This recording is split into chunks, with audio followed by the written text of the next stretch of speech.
ಮೊಸರನ್ನ ಅಂದರೆ ಬೇಸಿಗೆಯಲ್ಲಿ ಮಾತ್ರ ಅಲ್ಲ, ವರ್ಷದ ಯಾವುದೇ ಸಮಯದಲ್ಲೂ ಮಿತಿಯಾಗಿ ತಿನ್ಬೋದು.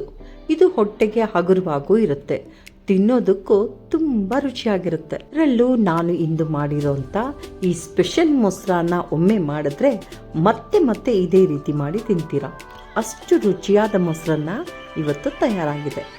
ಬನ್ನಿ ಹಾಗಿದ್ರೆ ತಡ ಮಾಡದೆ ಶುರು ಮಾಡೋಣ. ಮೊದಲಿಗೆ 1 ಲೋಟ ಹಾಲು, 1 ಲೋಟ ಅಕ್ಕಿ ಹಾಗೂ 2 ಲೋಟ ನೀರನ್ನ ತಗೋತೀನಿ. ಈಗ ಒಂದು ಪ್ಯಾನ್ನ ತೊಗೊಂಡಿದ್ದೀನಿ.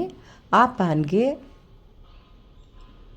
ಮೊದಲಿಗೆ ಅಕ್ಕಿಯನ್ನು ಹಾಕ್ತಾಯಿದ್ದೀನಿ. ಈಗ 1 ಲೋಟ ಹಾಲು ಹಾಗೂ 2 ಲೋಟ ನೀರನ್ನು ಬೆರೆಸ್ತೀನಿ. ಇದಕ್ಕೆ ಹಾಲು ಬೆರೆಸಿರೋದ್ರಿಂದ ತುಂಬ ಸಾಫ್ಟಾಗೂ ಇರುತ್ತೆ, ಕ್ರೀಮಿ ಟೆಕ್ಸ್ಚರ್ ಬರುತ್ತೆ. ಅಷ್ಟೇ ಅಲ್ಲ, ಮೊಸರಲ್ಲಿರುವಂಥ ಹುಳಿ ಅಂಶನೆಲ್ಲ ಒಡೆದಾಕತ್ತೆ.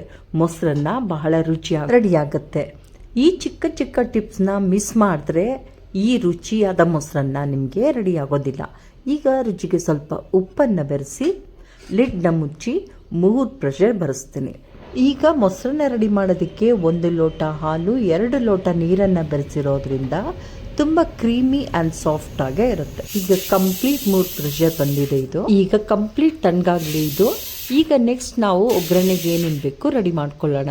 ಈಗ 1 ಕಪ್ ಸಣ್ಣದಾಗಿ ಹೆಚ್ಚಿರುವಂಥ ಈರುಳ್ಳಿ, ಹಸಿಮೆಣಸಿನ್ಕಾಯಿ, ಕೊತ್ತಂಬರಿ, ಕರ್ಬೇವಿನ ಸೊಪ್ಪು, ಬ್ಯಾಡಗಿ ಮೆಣಸಿನ್ಕಾಯಿ ಹಾಗೂ 1 ದಾಳಿಂಬೆ ಹಣ್ಣು. ಸಣ್ಣದಾಗೆ ಕಟ್ ಮಾಡಿರೋಂಥ ಕ್ಯಾರೆಟ್ನು ಸಹ ಸೇರಿಸ್ತಾ ಇದ್ದೀನಿ. ಇದರಿಂದ ಮೊಸರನ್ನಕ್ಕೆ ಸುಂದರ ಬಣ್ಣ ಬರುತ್ತೆ, ಸ್ವಲ್ಪ ಸಿಹಿ ರುಚಿನೂ ಇರುತ್ತೆ ಮತ್ತು ತಿನ್ನೋದಕ್ಕೆ ಕೂಡ ಕ್ರಂಚ್ ಟೆಕ್ಸ್ಚರ್ ಸಿಗುತ್ತೆ. ಜೊತೆಯಲ್ಲಿ ಕ್ಯಾರೆಟ್ನಲ್ಲಿ ವೈಟಮಿನ್ ಎ, ಫೈಬರ್ ಮತ್ತು ಆಂಟಿ ಆಕ್ಸಿಡೆಂಟ್ಗಳು ಯಥೇಚ್ಛವಾಗಿ ಮೆತ್ತಗೆ ರೆಡಿಯಾದ ಅನ್ನನೆಲ್ಲ ಒಂದು ಬಟ್ಲಿಗೆ ಹಾಕ್ಕೊಂಡಿದ್ದೀನಿ. ಈಗ ಇದಕ್ಕೆ 1 ಲೋಟದಷ್ಟು ಮೊಸರನ್ನು ಸಹ ಹಾಕಿದ್ದೀನಿ. ಈಗ ಬೇಯಿಸಿಟ್ಕೊಂಡಿರೋಂಥ ಅನ್ನಕ್ಕೆ ಮೊಸರನ್ನ ಹಾಕಿ ಚೆನ್ನಾಗಿ ಕಲಸಿ ಪ್ರತಿಯೊಂದು ಅಕ್ಕಿ ಕಾಳಿಗೂ ಮೊಸರು ಚೆನ್ನಾಗಿ ಹೊಂದ್ಕೋಬೇಕು. ನೋಡಿ, ಈಗಲೇ ಮೊಸರನ್ನ ಎಷ್ಟು ಕ್ರೀಮಿಯಾಗಿ ಕಾಣ್ತಿದೆ. ಇದೇ ಸರಿಯಾದ ಕನ್ಸಿಸ್ಟೆನ್ಸಿ. ಈಗ ಒಂದು ಬಾಣಲಿಯಲ್ಲಿ 1 ಟೇಬಲ್ ಸ್ಪೂನಷ್ಟು ಕುಕ್ಕಿಂಗ್ ಆಯಿಲ್, ಮೊದಲಿಗೆ ಜೀರಿಗೆಯನ್ನು ಹಾಕಿದ್ದೀನಿ. ಜೀರಿಗೆ ಸ್ವಲ್ಪ ಸಿಡಿದ ಮೇಲೆ ಸಾಸಿವೆಯನ್ನು ಹಾಕ್ತೀನಿ. ಅರ್ಧ ಸ್ಪೂನಷ್ಟು ಸಾಸಿವೆಯನ್ನು ಹಾಕ್ಕೊಂಡಿದ್ದೀನಿ.